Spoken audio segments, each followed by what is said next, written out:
Bună ziua și bine v-am găsit! Aceasta este seria mea de parcurgere a jocului Minecraft. Mamă, câte restul este aici. Al 5-lea episod, sperați-mă. O grămadă de redstone. Bine. Nu cred că o să ne trebuiască așa de mult. Dar totuși să fie. Și mă enervează lilieci ăștia. Vom explora fiecare colțișor al acestui cave sau ce o fi asta, acestei mină. Bun. Fier avem destul la casă, dar cine știe când ne trebuie, dar când avem nevoie este lângă casă doar. Nu este așa de departe. Bine, pe aici am venit. Hai să luăm lapisul ăsta. Că la un moment dat o să ne trebuiască. Acolo văd lavă. Bun. Mai mult redstone. Bun. Bun. Nimic interesant. Deja avem un steak și ceva de redstone. Hai să...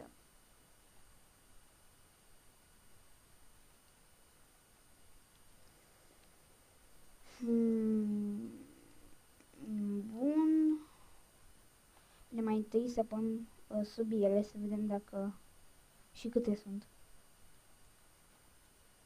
Câte sunt? Mamă, dacă... Deci, 1, 2... Dar nu am... Ups, aici.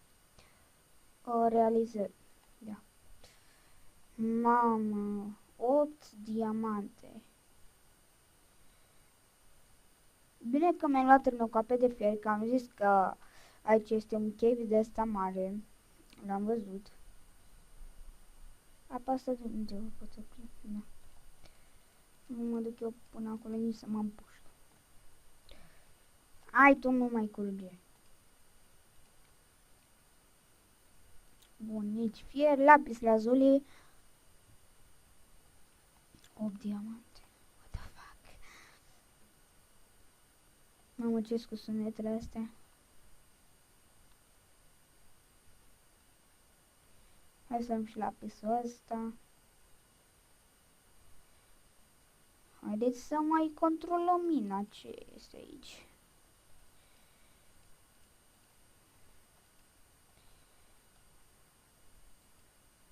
Ceva interesant, nimic.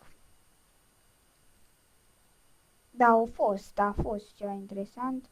Hai totuși să nu mai iau fierul, că am puține trânocoape, din câte vedeți. Nu glumesc. Știți bine că glumesc. Bine, să mergem acolo unde era lava. Unde era lava aia? Cred că pe aici. Bine, putem să ne facem un enchant. Nu pe aici. Unde era? Aici, da, cred.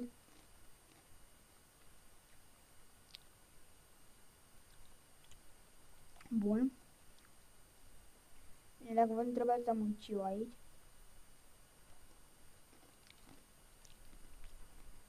Un snacks, da.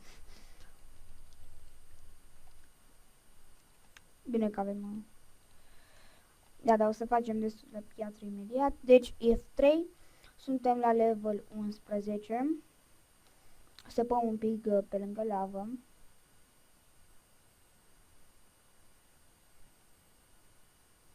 Sper să nu o întâlnesc pe aici. Tu luminează. Bine, să încercăm o metodă de a mina. Era să mă duc înainte. 1, 2, 3, 4. Torță. Și săpăm lateral.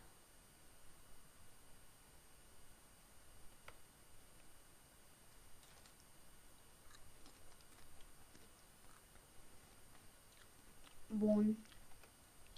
Și aici. La fel. Și continuăm așa.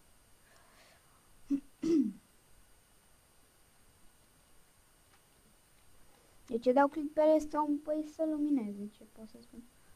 1, 2, 3, 4. Și săpăm cât se poate. Încolo.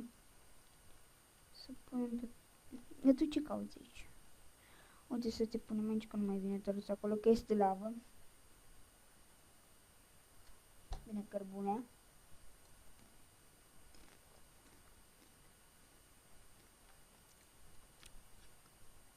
Nu, n-am pus mine aici. Aici, bun.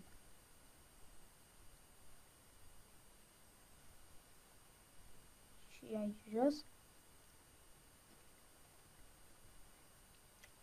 Ups, din greșeală. 4 înainte și lateral. Bun.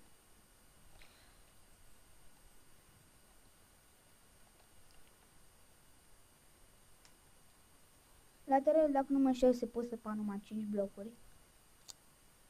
4, 5, bun.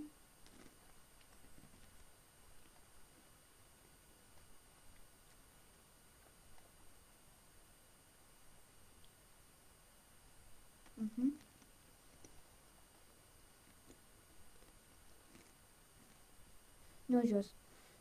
A spus bye, pardon, într-un cop.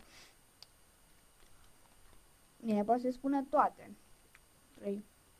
Că pot să le arunc în lavă. Cam 3 de fier.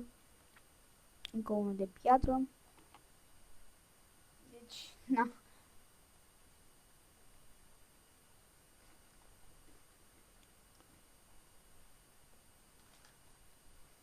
Bun.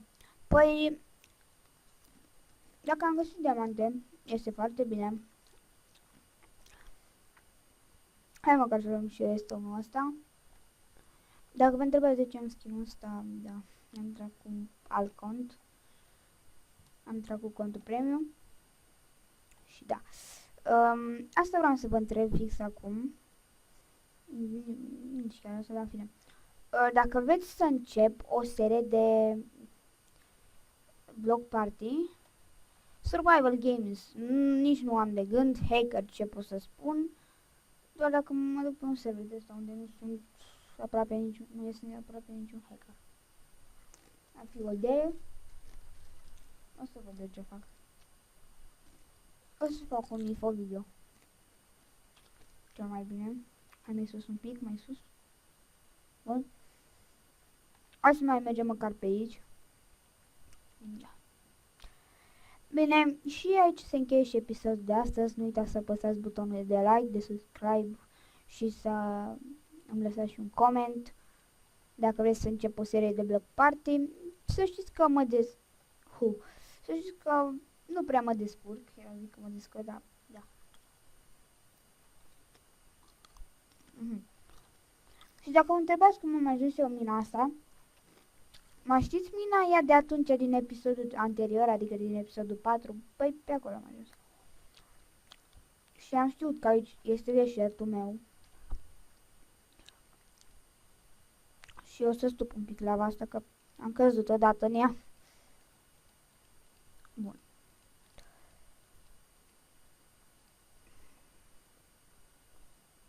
Să știm că aici este locul. Nu cred că este mare. Am fi. Să vă prezint și ce am făcut la casă. Am făcut podeaua.